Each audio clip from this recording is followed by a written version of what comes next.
تو آپ تبلیغ کیجئے کس کی؟ کتاب و سنت کی. ما انزل الیک من ربک، جو آپ کے رب کی طرف سے آپ کے اوپر نازل ہوئی، یعنی قرآن و سنت، آپ اس کی تبلیغ کیجئے. وعدہ واللہ یعصمک من الناس، اللہ آپ کو لوگوں سے بچائے گا. ہاں کتنی بڑی بات ہے، وعدہ ہے اللہ کا.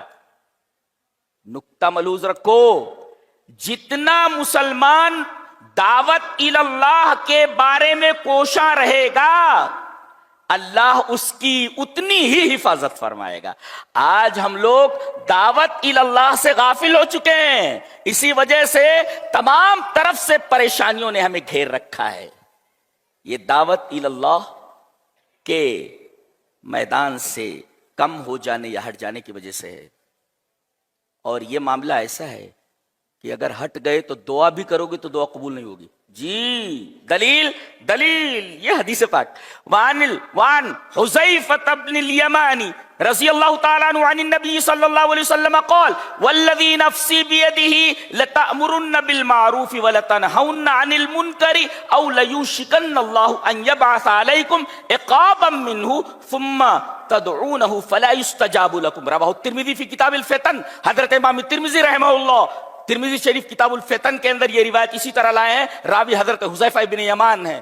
حضرت حذیفہ ابن یمان فرماتے ہیں کہ نبی اکرم صلی اللہ علیہ وسلم نے ارشاد فرمایا، اس ذات کی قسم جس کے ہاتھ میں میری جان ہے، تم لوگ بھلائیوں کا ضرور بھی ضرور حکم دو اور برائیوں سے ضرور بھی ضرور روکو، ورنہ قریب ہے کہ اللہ تمہارے اوپر اپنی طرف سے سزا بھیج دے.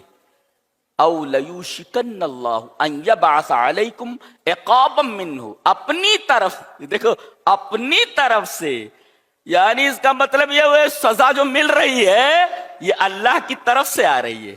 اب جب اللہ کی طرف سے آ رہی ہے تو اللہ سے دعا کرو تو ہٹا لے بلا کو؟ نہیں، اللہ فرما رہا ہے یہ بلا ہم نے تمہارے اوپر بھیجی ہے، دعا کرو گے دعا قبول نہیں کروں گا.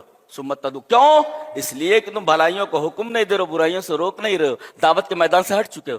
یہ ہے دعوت اللہ سے بے اعتنائی کا نتیجہ. بھگتو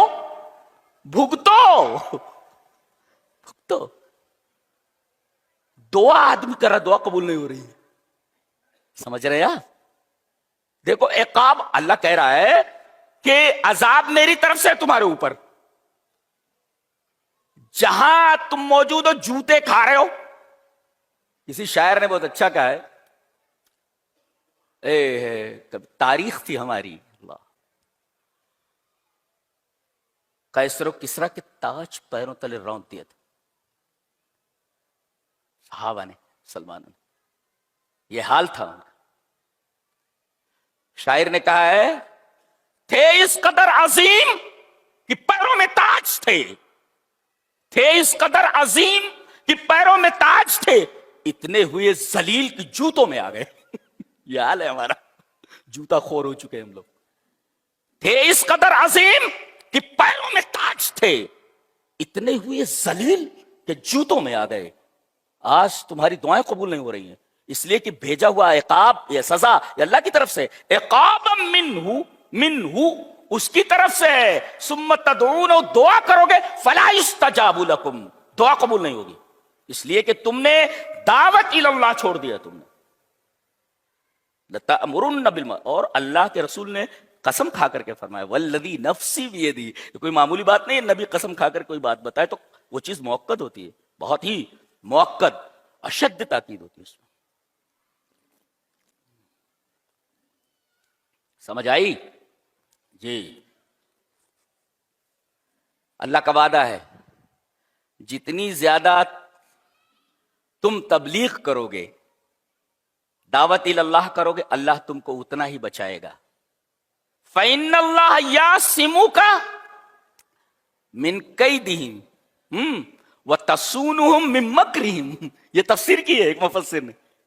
اگر تم وہ چیز جو اللہ نے اتاری ہے اس چیز کی تبلیغ کر رہے ہو تو دیکھو فَإِنَّ اللَّهَ يَعْصِمُكَ مِنْ كَيْدِهِمْ، دشمن کی چالوں سے تمہیں بچا لے گا. قید میں چال چلی جا رہی ہے، دشمن کی چال سے تمہیں محفوظ کرے گا.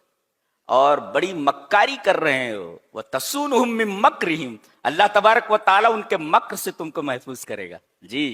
اور اللہ کے رسول کو بچایا نہیں، قتل کا پورا ارادہ کر لیا گیا، غار ثور تک پیچھا کر لیا گیا، لیکن اللہ تبارک تعالیٰ نے بچایا کہ نہیں بچایا؟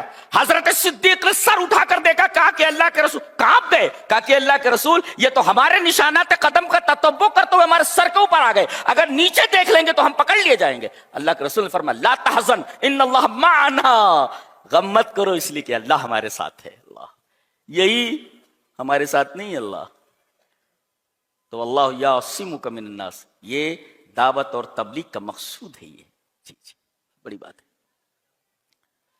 تبلیغ کون کرے بھائی؟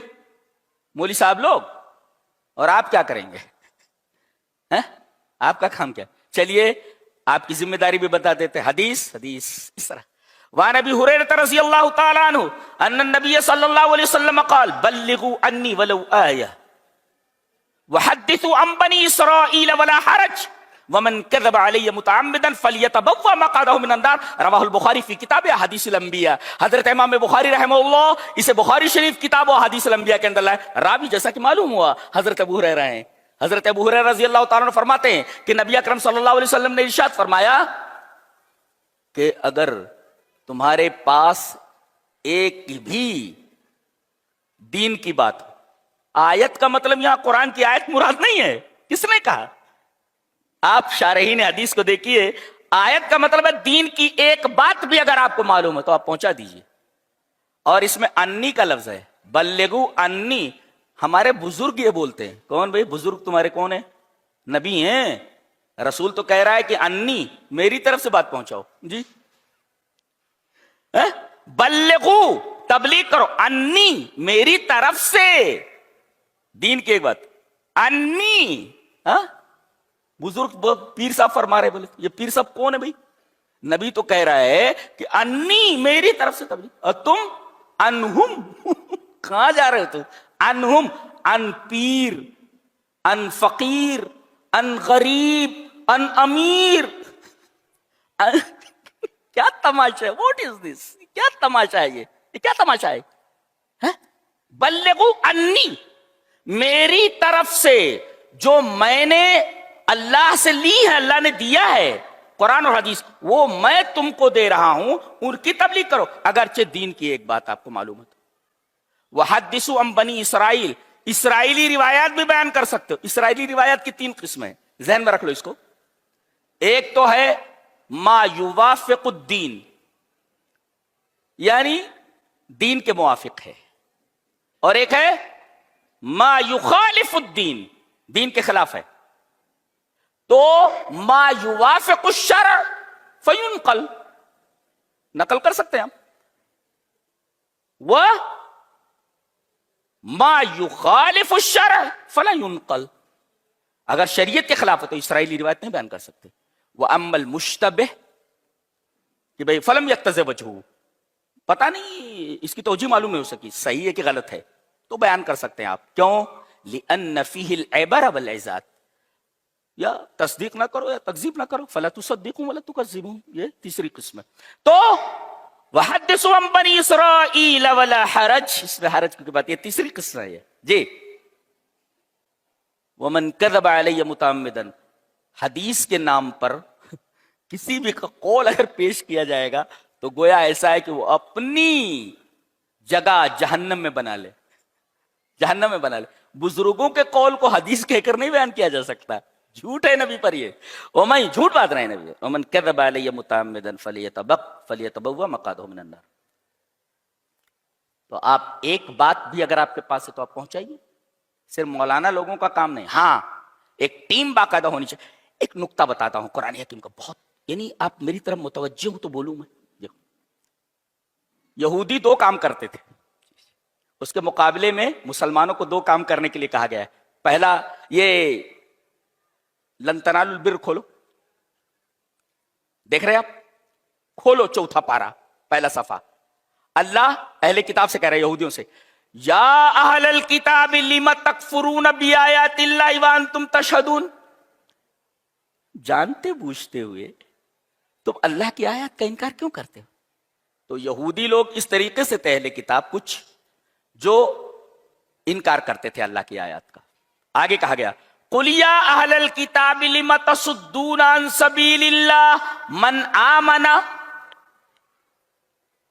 وَتَبْغُونَهَا عِوَجًا. من آمن بھی وَتَبْغُونَهَا عِوَجًا.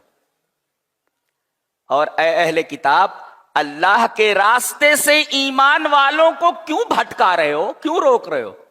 تو ایک ہے انکار کرنا اور ایک ہے روکنا. آدمی انکار کر دیتا کسی چیز کا، چلو ایک جرم تو ہے نا، انکار کر رہا ہے، لیکن دوسرا جرم یہ روک رہا ہے، دیکھو قبول نہیں کر رہا، ان کے جلسوں میں مت جانا بولے تو وہاں بھی ہو جاؤ گے بولتے ہیں. تو ایک تو ہے خود انکار کرنا، لما تکفرون بآیات اللہ، پھر یہ لما تصدون، روکتے کیوں ہو عن سبیل اللہ، یہ دوسری حرکت ہے. یہ ایک ہے انکار کر دینا اور ایک ہے روکنا، ہے ادھر جانا نہیں. خود انکار کر رہا ہے، دوسروں کو روک رہا ہے، تو جرم ڈبل ہو گیا نا. اب کہا جا رہا ہے مسلمانوں سے وَاعْتَصِمُوا بِحَبْلِ اللَّهِ جَمِيعًا وَلَا تَفَرَّقُوا. جی تو تم لوگ مضبوطی سے پکڑو اللہ کی کتاب کو، حدیث کو مضبوطی سے پکڑو اور دوسرے فرقوں میں مت بٹو. اس کا ایک ہی طریقہ ہے. اگلی آیت وَلْتَكُن مِّنْكُمْ أُمَّةٌ يَدْعُونَ إِلَى الْخَيْرِ يَأْمُرُونَ بِالْمَعْرُوفِ وَيَنْهَوْنَ عَنِ الْمُنكَرِ. ایک جماعت ہونی چاہیے باقاعدہ جو تمہارے